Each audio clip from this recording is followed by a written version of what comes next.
Hello students, मैं प्रवीण कुमार रुक्मिणी प्रकाशन के एनटीपीसी क्वेश्चन गाइड के सेट नंबर 7 के साथ सेट नंबर 7 में जो जीके का क्वेश्चन है उसको हम लोग देखेंगे। और सेट नंबर 7 का पहला जीके का क्वेश्चन जो आपके सामने है वो 6 नंबर पर है। इस सेट के 6 नंबर पर जीके का क्वेश्चन है और वो क्वेश्चन है, भारत में निम्नांकित में किसका विनियमन वायदा बाजार द्वारा किया जाता है? वायदा बाजार द्वारा किया जाता है किसका विनियमन? तो मुद्रा वायदा कारोबार का, कि वस्तु वायदा कारोबार का, कि इक्विडिटी वायदा कारोबार का, कि वस्तु वायदा और वित्तीय वायदा कारोबार, दोनों का। भारत में ये जो है, जिस तरह से किसी कंपनी का शेयर बिकना शेयर मार्केट होता है, उसी तरह से कमोडिटी ट्रेडिंग के लिए भी मार्केट होता है वस्तु का, जिसमें डायरेक्ट वस्तु को आपके यहाँ लाना या फिजिकली उसको एक के हाथ से दूसरे हाथ देना नहीं होता है। जैसे शेयर बुक होता है उस तरह से कमोडिटी वस्तु भी बुक कर दिया जाता है और उसका आपका डीमेट अकाउंट से आपका पैसा उसमें कट जाएगा। फिर आपका क्या होता है, आप उसका ट्रेडिंग आप उसको बेच भी सकते हैं। तो भारत में निम्नलिखित में किसका विनियमन वायदा बाजार द्वारा किया जाता है? तो वो होगा वस्तु वायदा कारोबार का। आंसर बी होगा, वस्तु वायदा कारोबार का। और वस्तु वायदा कारोबार का, इसलिए आंसर इसमें हम लोग का होगा बी। फिर से इसको एक बार आप सुनेंगे। जिस तरह से शेयर का ट्रेडिंग होता है उसी तरह से कमोडिटी का भी ट्रेडिंग होता है। आप ऑनलाइन ट्रेडिंग कर सकते हैं कमोडिटी का भी। आप किसी वस्तु का स्टॉक खरीद के रख सकते हैं, बाद में आपको उसमें मुनाफा मिल रहा है, प्राइस बढ़ रहा है तो आप उसको बेच भी सकते हैं। तो कमोडिटी ट्रेडिंग को, इसी को वस्तु वायदा कारोबार कहा जाता है। तो 6 का आंसर आपका बी हुआ। और नेक्स्ट क्वेश्चन की तरफ हम लोग आएंगे।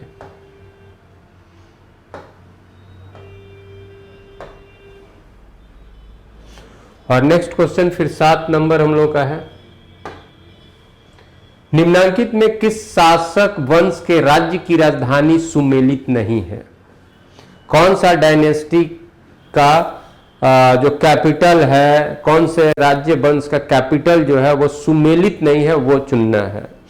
तो प्रतिहार की राजधानी कन्नौज, पूर्व मध्यकाल का राजवंश प्रतिहार, और प्रतिहार की राजधानी कन्नौज ये आपका सुटेबल है। पल्लव की राजधानी कांची, ये भी सुटेबल है। सेन की राजधानी लखनौती, ये भी सुटेबल है। चालुक्य की राजधानी तंजौर, ये सुटेबल नहीं है और इसलिए हम लोग का आंसर सी होगा। चालुक्य राजवंश की राजधानी तंजौर नहीं थी। तंजौर किसकी राजधानी? तो चोल, दक्षिण भारत में चोल राजवंश की राजधानी तंजौर। चोल राजवंश की राजधानी तंजौर। अब है तो भाई चालुक्य की राजधानी कहां? देखिए, चालुक्य डायनेस्टी, ऐसे मैं बता रहा हूं, चालुक्य अलग अलग काल में, एक जो पहले चालुक्य हुआ उस चालुक्य वंश की राजधानी, चालुक्य की राजधानी वतापी या बदामी। फिर 200 वर्ष के बाद एक चालुक्य वंश दक्षिण भारत में, फिर एक चालुक्य वंश आया। और जब फिर चालुक्य वंश आता है, यानी राष्ट्रकूट के बाद फिर चालुक्य आता है, चालुक्य के बाद राष्ट्रकूट आता है, राष्ट्रकूट के बाद फिर चालुक्य आता है। तो उस समय चालुक्य की राजधानी कल्याणी, तो इसको बोलते हैं वतापी का चालुक्य और इसे बोलते हैं कल्याणी का चालुक्य। लेकिन एक काल में नहीं, इसके बाद ये आया है और लगभग 200 वर्ष के बाद कल्याणी का चालुक्य, वतापी के चालुक्य का ही एक ब्रांच था जो पल्लवों के क्षेत्र को जीत लिया था और वहां पर अपना एक ब्रांच डाला था, उसकी एक शाखा थी, वो था वेंगी का चालुक्य। इसको पूर्वी चालुक्य भी बोलते हैं, वेंगी का चालुक्य। तो दक्षिण भारत में चालुक्य वंश से संबंधित जो बात है वो वातापी का चालुक्य या बादामी का चालुक्य, फिर कल्याणी का चालुक्य, और चालुक्य वेंगी का चालुक्य, या उसको पूर्वी चालुक्य भी कहते हैं। वेंगी के चालुक्य को पूर्वी चालुक्य भी कहते हैं। और तंजौर किसकी राजधानी? तंजौर किसकी? चोल की। तंजौर चोल, प्रतिहार कन्नौज सुमेलित, पल्लव का कांची सुमेलित, सेन लखनौती सुमेलित, और चालुक्य का जो तंजौर है वो सुमेलित नहीं है, और सुमेलित जो नहीं है वही हमारा आंसर खोजना है, इसलिए सी आंसर सही होगा। यहां सी सही होगा आपका। तो निम्नलिखित में किस शासक वंश के राज्य की राजधानी सुमेलित नहीं है? तो आंसर हुआ सी, चालुक्य। तंजौर ये सुमेलित नहीं है, तंजौर चोल। नेक्स्ट क्वेश्चन की तरफ आएंगे। अब एक चीज मैं यहां पर आप लोगों को सजेशन के रूप में, सलाह के रूप में ये देना चाहूंगा कि देखो भाई, ये सिर्फ वंश राजधानी इतना से काम नहीं चलेगा।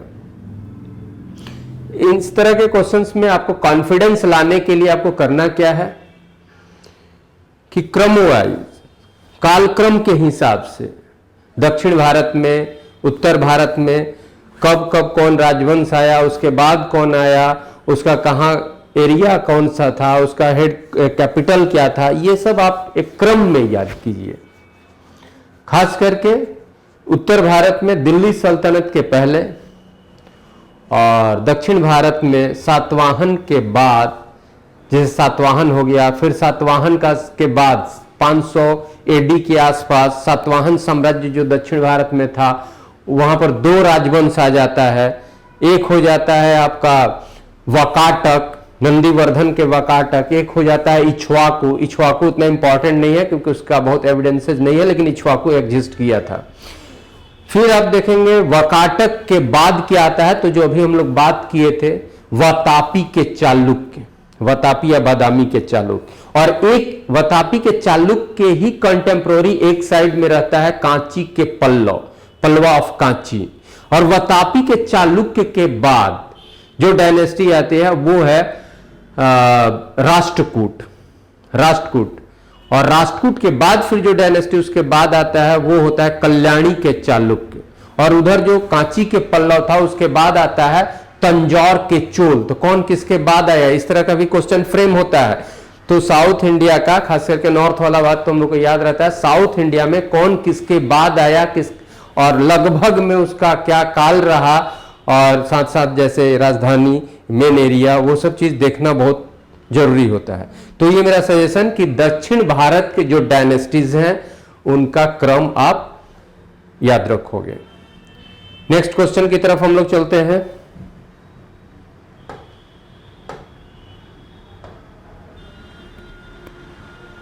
और फिर क्वेश्चन नंबर 8 हम लोग का है,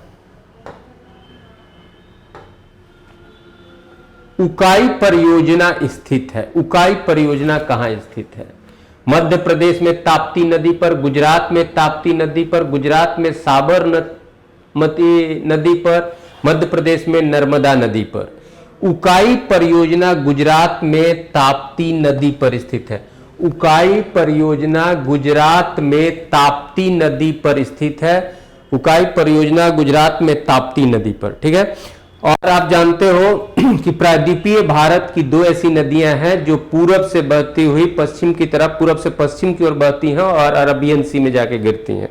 प्रायद्वीपीय भारत की दो नदियां जो पूरब से बहती हुई अरबियन सी में गिरती हैं, पूरब से पश्चिम की ओर जिनकी दिशा, उसमें आपका नर्मदा और ताप्ती, नर्मदा और ताप्ती, और ये दोनों मध्य प्रदेश से निकलती हैं। नर्मदा और ताप्ती दोनों मध्य प्रदेश से, दोनों का उद्गम क्या होगा? मध्य प्रदेश, और दोनों अरबियन सी में, अरब सागर में जाके गिरेंगी। और यही दो नदी होती है प्रायद्वीपीय भारत की, जिनका प्रवाह पूरब से पश्चिम।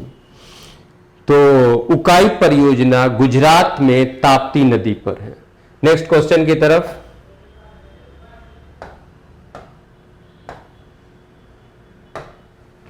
निम्नांकित में कौन मिस वर्ल्ड नहीं रही है? तो इसमें जो मानुषी छिल्लर है, युक्ता मुखी है, डैना हेडेन है, ये सब इंडियन, और ये लोग मिस वर्ल्ड रहा है। सुष्मिता सेन मिस वर्ल्ड नहीं रही हैं, बल्कि सुष्मिता सेन मिस यूनिवर्स रही हैं।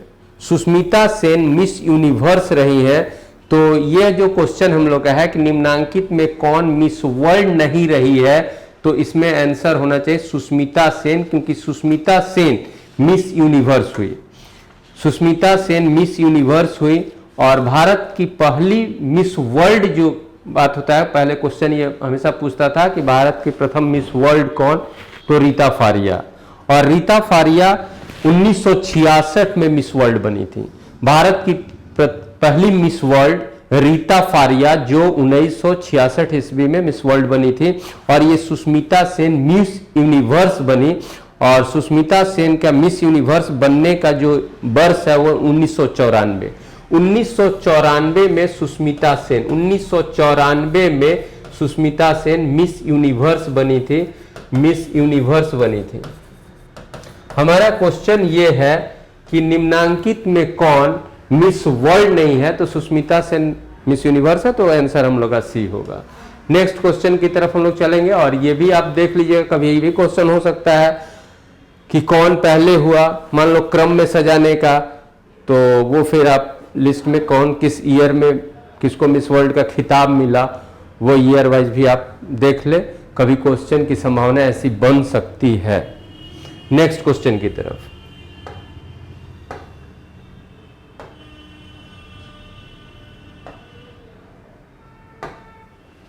किस न्यायालय के फैसले देश के बाकी सभी न्यायालयों को बाध्यकारी होते हैं?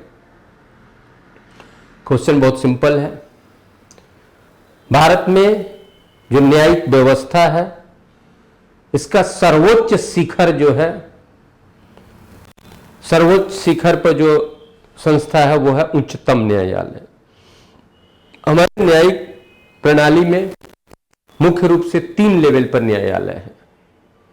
लोअर कोर्ट, निम्न न्यायालय, लोअर कोर्ट या सबऑर्डिनेट कोर्ट कहते हैं, जो डिस्ट्रिक्ट या सब डिवीजन पर होगा, जिला या अनुमंडल स्तर पर। उसके ऊपर होता है हाई कोर्ट, उच्च न्यायालय। उसके ऊपर होता है सर्वोच्च न्यायालय।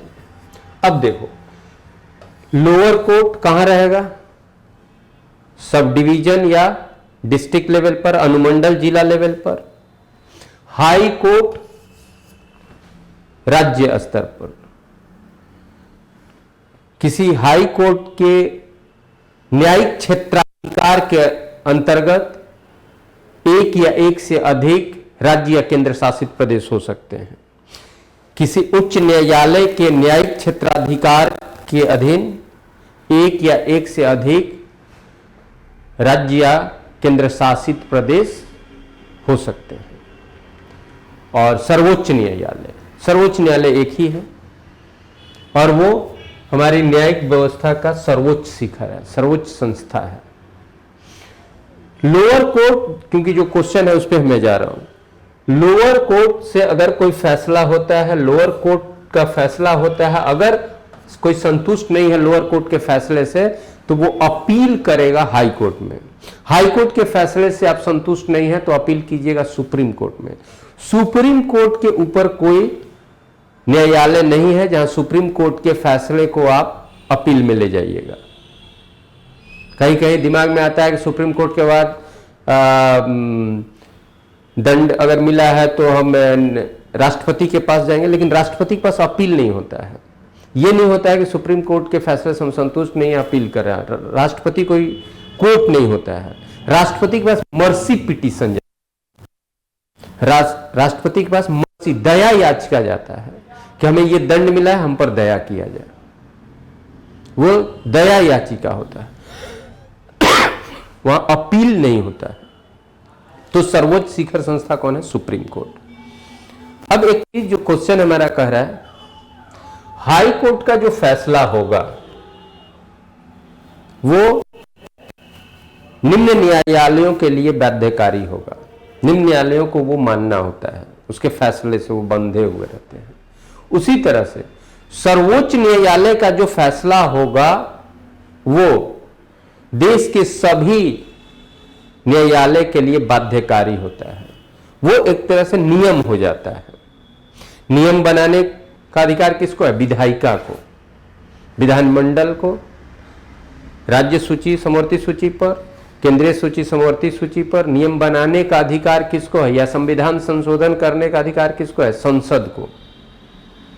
लेकिन जो फैसला के रूप में भी कुछ, जो फैसला सर्वोच्च न्यायालय का जो फैसला होगा वो एक तरह से नियम होगा और अन्य न्यायालयों के लिए बाध्यकारी होगा, और कार्यपालिका के लिए भी ये बाध्यकारी होता है उसका कि उसको एग्जीक्यूट कराए। वो कार्यपालिका, एग्जीक्यूटिव की कार्यपालिका का वो दायित्व होता है। किस न्यायालय के फैसले देश के बाकी सभी न्यायालयों के लिए बाध्यकारी होता है? तो हमारा आंसर होगा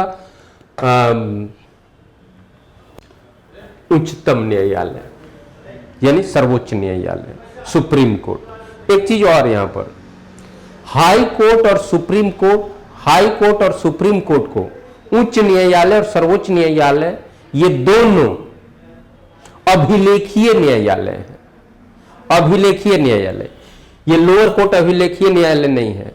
हाई कोर्ट और सुप्रीम कोर्ट अभिलेखीय न्यायालय है, यानी इसके आदेश का अगर पालन नहीं है तो इसको दंड देने का अधिकार होगा। तो ये अभिलेखीय न्यायालय, सर्वोच्च न्यायालय और उच्च न्यायालय, दोनों तरह के न्यायालय जो है, दोनों न्यायालय जो है वो अभिलेखीय न्यायालय है, रिकॉर्ड कोर्ट्स है। और सर्वोच्च न्यायालय का फैसला अन्य सभी न्यायालयों के लिए बाध्यकारी होता है, क्योंकि सर्वोच्च न्यायालय हमारे न्यायिक जो प्रणाली है उसका सर्वोच्च संस्था है। सर्वोच्च न्यायालय से रिलेटेड आर्टिकल याद कीजिएगा। सर्वोच्च न्यायालय का अनुच्छेदीय विस्तार 124 से 147 है। हाई कोर्ट का अनुच्छेदीय विस्तार 214 से 232 है, और लोअर कोर्ट का अनुच्छेदीय विस्तार, यानी लोअर कोर्ट के बारे में जो अनुच्छेद है उससे संबंधित, वो 233 से 238 है। तो सुप्रीम कोर्ट का अनुच्छेदीय विस्तार 124 से 147, हाई कोर्ट का अनुच्छेदीय विस्तार 214 से 232, और निम्न न्यायालय, अधीनस्थ न्यायालय या लोअर कोर्ट का अनुच्छेदीय विस्तार अनुच्छेद 233 से 238। तो ये याद रखना है। और सर्वोच्च न्यायालय और उच्च न्यायालय ये दोनों क्या है? अभिलेखीय न्यायालय है। एक चीज और कि रीट, मौलिक अधिकार के हनन से संबंधित, मौलिक अधिकार की रक्षा के लिए अगर जो रीट दायर होता है वो कहां दायर होगा? हाई कोर्ट और सुप्रीम कोर्ट। आर्टिकल 32 से रीट कहां दायर होता है? सुप्रीम कोर्ट में। और आर्टिकल 226 से रीट कहां दायर होगा? हाई कोर्ट में। दूसरे शब्दों में आप ये बोल सकते हो कि आर्टिकल 32 के तहत सुप्रीम कोर्ट को रीट देखने का अधिकार है, और आर्टिकल 226 से हाईकोर्ट को रीट देखने का अधिकार है। रीटों की कुल संख्या 5 होती है। नेक्स्ट क्वेश्चन की तरफ हम लोग आएंगे।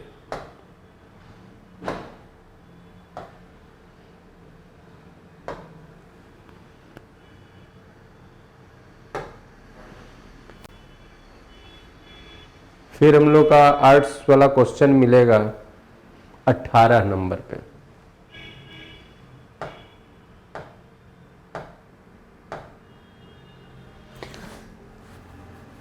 सी ऑफ ट्रंक्विलिटी क्या है? सी ऑफ ट्रंक्विलिटी, देखिए ये क्या, चांद का एक हिस्सा, जो हिस्सा चांद का एक हिस्सा अंधकार में रहेगा, चांद का वो हिस्सा जो अंधकार में रहता है उसको क्या कहते हैं? सी ऑफ ट्रंक्विलिटी। तो सी ऑफ ट्रंक्विलिटी क्या है? चांद का एक हिस्सा है। सी ऑफ ट्रंक्विलिटी क्या है? चांद का एक हिस्सा है। नेक्स्ट क्वेश्चन की तरफ।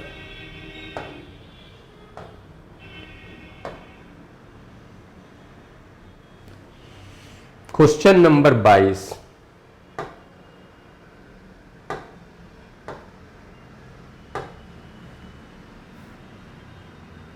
निम्नांकित पुस्तकों में कौन सी पुस्तक विक्रम सेठ ने लिखी है?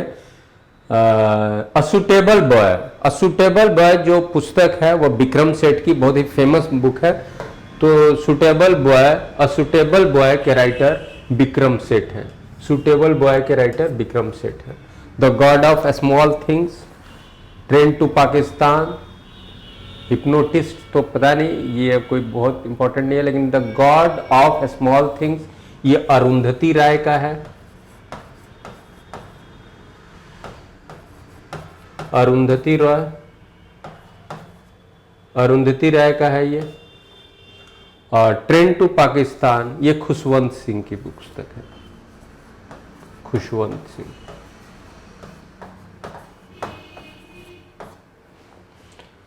नेक्स्ट क्वेश्चन,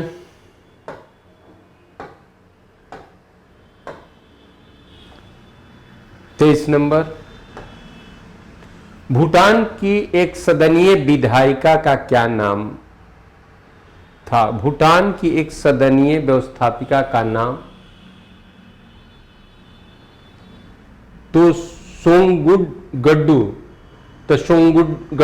तसोंगुड्डू, ये भूटान के विधायिका का नाम। जातीय संसद ये आपका बांग्लादेश का है।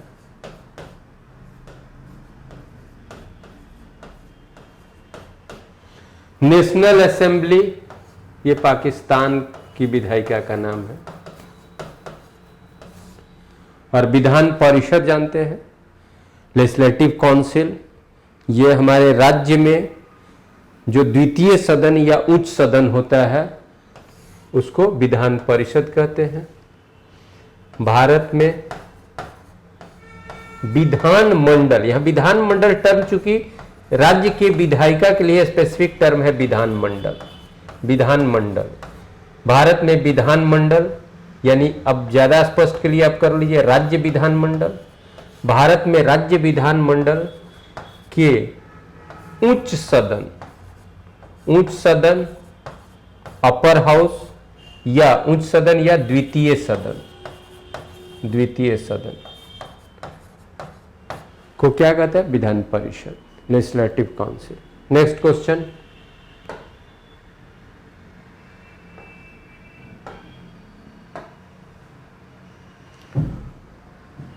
क्वेश्चन इसके बाद गैप है हम लोग का, 37 नंबर पे है।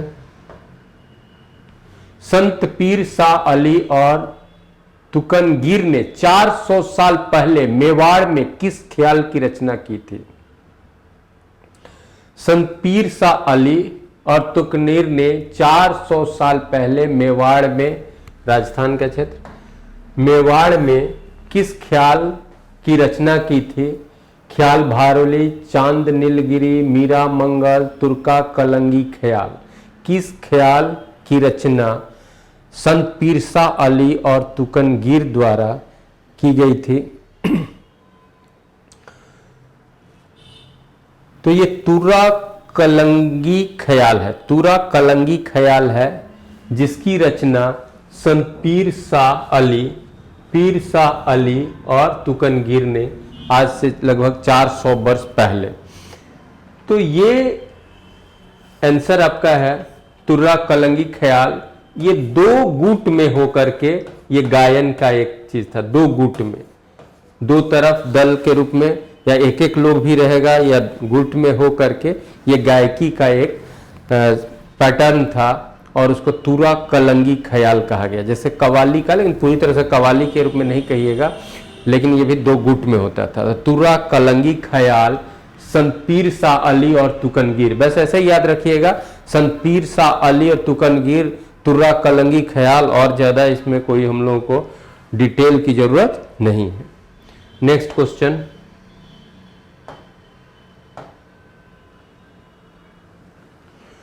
फिर 38 नंबर क्वेश्चन हम लोग का है। वीर सतसई, वदिलास और राम रंजाट के लेखक कौन हैं? ये सूर्यमल मिश्र हैं। सूर्यमल मिश्र इसके लेखक हैं। सूर्यमल मिश्र इसके लेखक हैं। वीर सतसई, देखिए ये उतना मतलब क्वेश्चन आ सकता है तभी है। वीर सतसई, वदिलास, राम रंजाट, इसके रचनाकार, ये तीनों के रचनाकार कौन है? सूर्यमल मिश्र।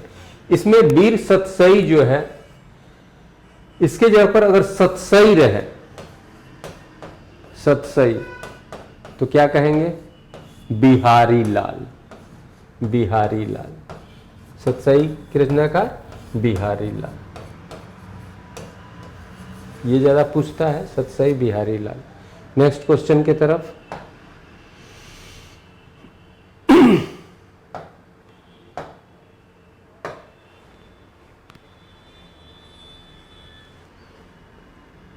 फिर 61 नंबर पे।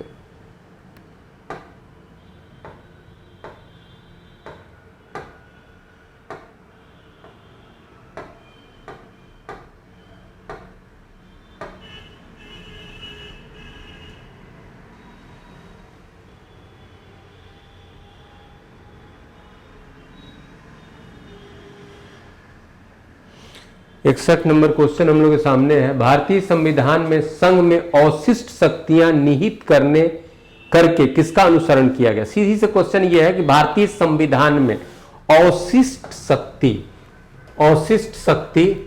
या अवशिष्ट विषय पर जो पावर है अवशिष्ट शक्ति कहेंगे या अवशिष्ट विषय भी कह सकते हैं। अवशिष्ट विषय,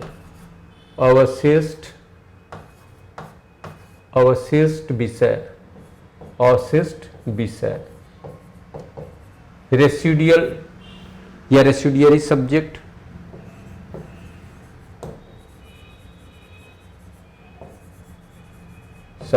अब इस पे हम लोग बात करेंगे। ये अवशिष्ट विषय भारतीय संविधान में कहीं अवशिष्ट विषय है। ये हम लोग किस देश के संविधान से लिए हैं? तो कनाडा। आंसर हमारा होगा कनाडा के संविधान से। ये अवशिष्ट विषय क्या है? हम लोग बात किए हैं पिछले कभी डिस्कशन में कि भारत जो है यूनियन ऑफ स्टेट्स है। यहां राज्य जो बनाया गया है वो पावर को डिसेंट्रलाइज करने के लिए और राज्यों को भी शक्ति दिया जाए, राज्य के हाथ में भी शक्ति हो, तो इसके लिए भारतीय संविधान में शासन से संबंधित विषयों को 3 सूचियों में रखा गया है। Subjects of governance are divided under 3 lists in Indian Constitution.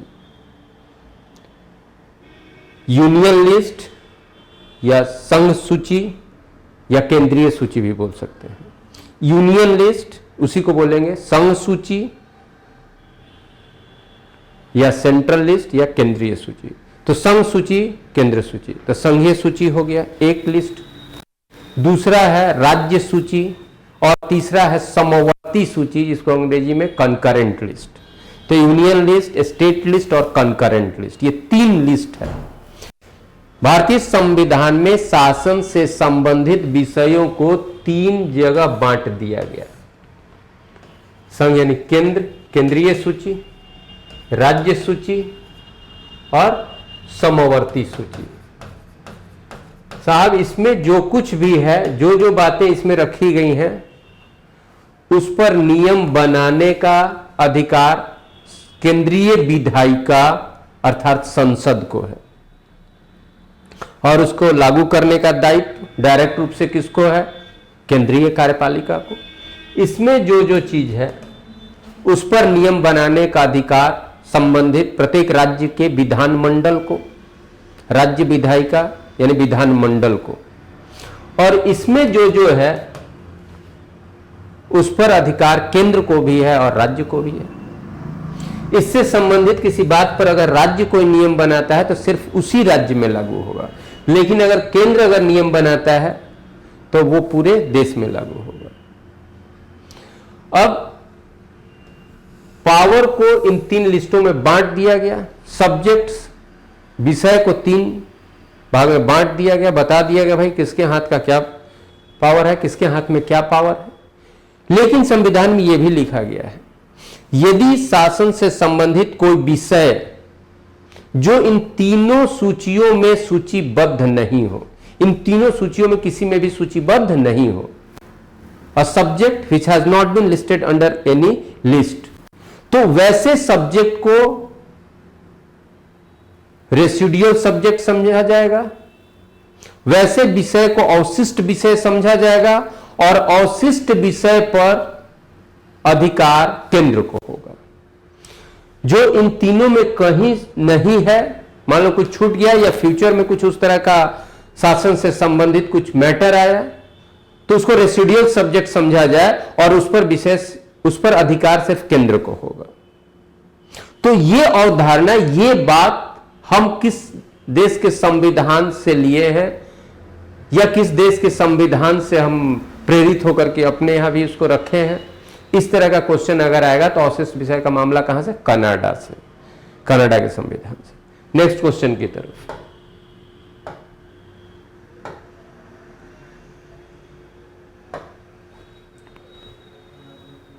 अब 64 नंबर पे, बिम्स्टेक का अस्थाई सचिवालय कहां स्थित है? ढाका में, कोलंबो में, बैंकॉक में, थिम्पू में। तो बिम्स्टेक का सचिवालय ढाका में है। बिम्स्टेक का अस्थाई सचिवालय कहां स्थित है, ये क्वेश्चन हम लोग का है। और बिम्स्टेक का अस्थाई सचिवालय बांग्लादेश की राजधानी ढाका में। बिम्स्टेक का अस्थाई सचिवालय बांग्लादेश की राजधानी ढाका में स्थित है। बिम्स्टेक में उसकी स्थापना 1997 में हुई। 7 देश हैं। बिम्स्टेक के जो देश हैं, भारत है, बांग्लादेश है, नेपाल है, म्यांमार है, श्रीलंका है, थाईलैंड है, भूटान है। बिम्स्टेक के जो 7 देश हैं, बिम्स्टेक के अंतर्गत जो 7 देश हैं, भारत, बांग्लादेश, नेपाल, म्यांमार, श्रीलंका, भूटान और थाईलैंड, ये 7 देश। और इसकी स्थापना बिम्स्टेक की कब हुई? बिम्स्टेक की स्थापना कब हुई? 1997 में। बिम्स्टेक की स्थापना 1997 में। इसमें 7 देश है और उस 7 देश में भारत है, बांग्लादेश है, नेपाल है, म्यांमार है, श्रीलंका है, थाईलैंड है और भूटान है। तो बिम्स्टेक में 7 देश और बिम्स्टेक की अस्थाई सेक्रेटेरिएट, जो परमानेंट सेक्रेटरी, अस्थाई सचिवालय उसका कहाँ है? तो ढाका में। Next question.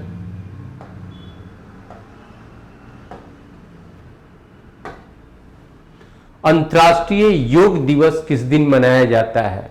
अंतर्राष्ट्रीय योग दिवस किस दिन मनाया जाता है? तो 21 जून को। 21 जून को कहां पर है? 21 जून डी। 21 जून को अंतर्राष्ट्रीय योग दिवस मनाया जाता है। अंतर्राष्ट्रीय योग दिवस 21 जून को मनाया जाता है और यूएनओ द्वारा इसे योग दिवस मनाने का फैसला 2014 में, अंतर्राष्ट्रीय योग दिवस को स्थापित करने का फैसला 2014 में किया गया और 2015 से 21 जून को अंतर्राष्ट्रीय योग दिवस मनाया जा रहा है। 2015 से घोषणा या फैसला कब? 2014 में यूएनओ द्वारा कि 21 जून को अंतर्राष्ट्रीय योग दिवस के रूप में मनाया जाएगा। ये फैसला यूएनओ द्वारा कब हुआ था? फैसला हुआ था 2014 में और 2015 से कंटिन्यूअस 21 जून को अंतर्राष्ट्रीय योग दिवस मनाया जा रहा है। तो क्वेश्चन नंबर 69 हो गया। अब नेक्स्ट क्वेश्चन की तरफ हम लोग चलेंगे।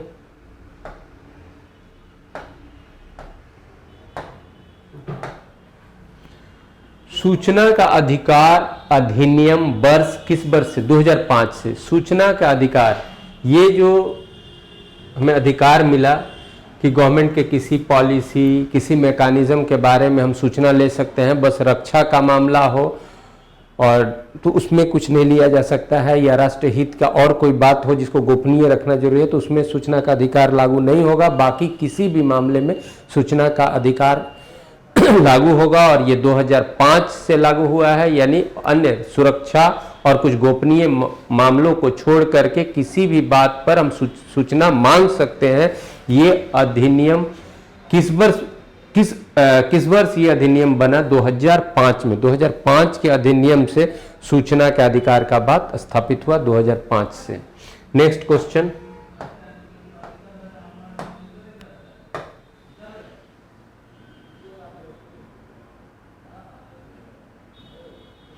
निम्न में से किसने हाल ही में मेघालय उच्च न्यायालय के मुख्य न्यायाधीश के पद की शपथ ली है? यानी वर्तमान में मेघालय उच्च न्यायालय के न्यायाधीश कौन है, ये हम लोग का क्वेश्चन है। तो न्यायमूर्ति विश्वनाथ सोमादेर, न्यायमूर्ति विश्वनाथ सोमादेर, जो सी ऑप्शन में है वो सही है। ये मेघालय उच्च न्यायालय के मुख्य न्यायाधीश हैं। और उच्च न्यायालय के न्यायाधीश या मुख्य न्यायाधीश की नियुक्ति किसके द्वारा? राष्ट्रपति के द्वारा। तो सर्वोच्च न्यायालय और उच्च न्यायालय के न्यायाधीशों की नियुक्ति किसके द्वारा किया जाता है? राष्ट्रपति के द्वारा। जबकि निम्न न्यायालय के न्यायाधीश और जो भी न्यायिक पदाधिकारी होते हैं उनकी नियुक्ति किसके नाम से होता है? संबंधित राज्य के राज्यपाल के नाम से। नेक्स्ट क्वेश्चन,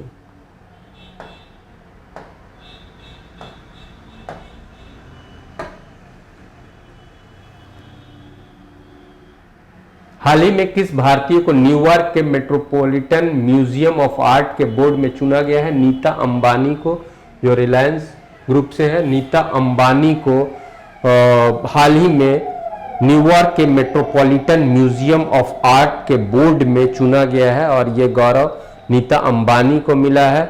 96 का आंसर बी होता है। और नेक्स्ट क्वेश्चन हम लोग देखेंगे,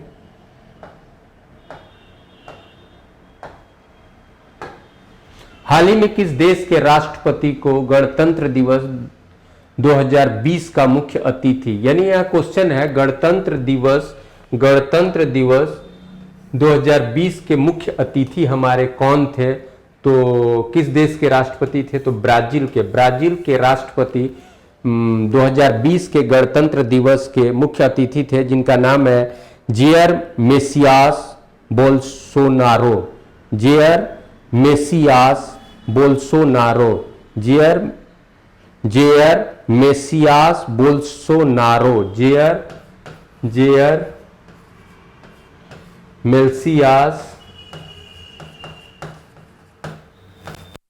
Bolsonaro.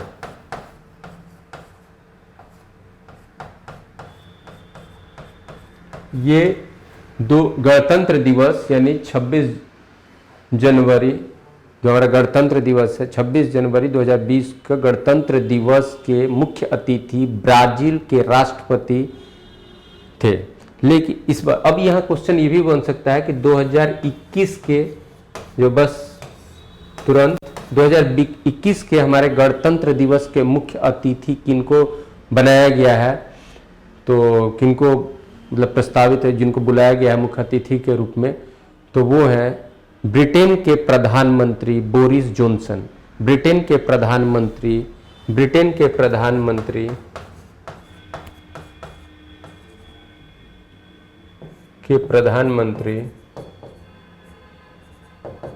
Boris Johnson.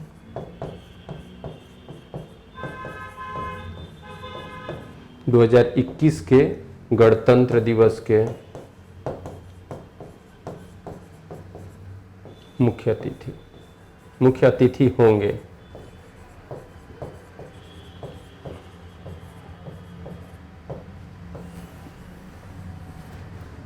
Next question की तरफ,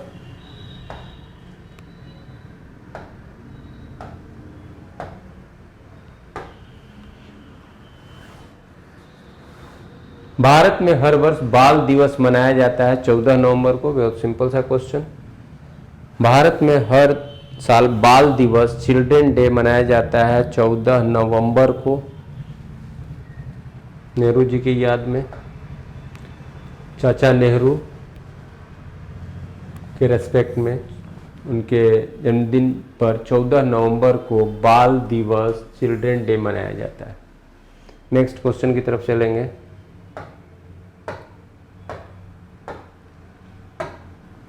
हाल ही में प्रसिद्ध व्यक्तित्व वशिष्ठ नारायण सिंह का निधन हुआ, वो किस क्षेत्र से थे? वशिष्ठ नारायण जिनका निधन हाल में हुआ, ये गणितज्ञ थे। किस क्षेत्र से का निधन हुआ? वह थे गणितज्ञ थे, मैथमेटिशियन थे।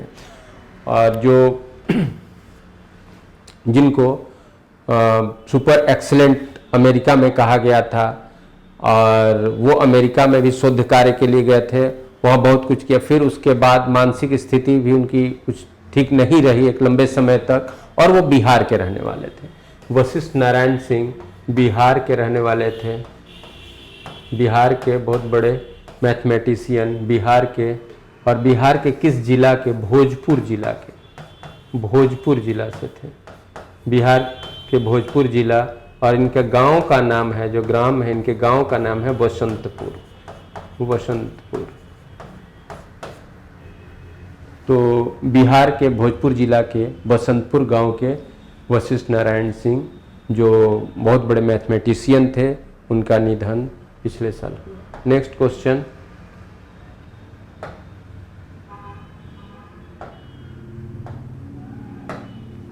हाल ही में विश्व पैरा एथलेटिक्स चैंपियनशिप में किस खिलाड़ी ने भाला फेंक प्रतियोगिता में स्वर्ण पदक हासिल किया है? भाला फेंक प्रतियोगिता में किस खिलाड़ी ने स्वर्ण पदक? विश्व पैरा एथलीट्स, विश्व पैरा एथलीट्स का मतलब होता है जिनका कोई ना कोई मतलब पूरी तरह से वो फिजिकली सक्षम नहीं है, कहीं ना कहीं डिसेबिलिटीज़ है, तो उस तरह के लोगों में भाला फेंक प्रतियोगिता में स्वर्ण पदक किसने हासिल किया है? वो है भारत के। हाल ही में विश्व पैरा एथलीट चैंपियनशिप में किस खिलाड़ी ने भाला फेंक प्रतियोगिता में स्वर्ण पदक हासिल किया है? वो सुंदर सिंह गुर्जर, सुंदर सिंह गुर्जर। तो ये सेट का भी लास्ट क्वेश्चन है और जीके का भी लास्ट क्वेश्चन है। नेक्स्ट सेट के साथ फिर हम लोग मिलेंगे। Thank you very much.